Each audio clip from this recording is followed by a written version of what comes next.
Hi, today I'm going to show you how you can add a pop-up box onto your Wix.com website. So start from the dashboard here and you want to click on this button here to design your site. From there, once you click on that, it'll take you to here, the Wix website editor. From here, you can click on this to add elements. On add elements, you want to go to interactive. And on interactive, you want to select on one of these light boxes. I usually recommend this welcome one. Just drag and drop it like that. And right now you're on lightbox mode. And from here, you can start to customize your lightboxes. Like I can delete all of these texts and I can change it to whatever I want. So for example, I want to add an elements and I want to add a heading. I'm going to call it pop-up, something like that.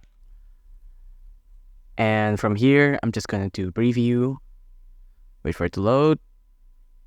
And there you go. You have a little pop-up box that show up when you open the site and can click this to close out of the pop-up box.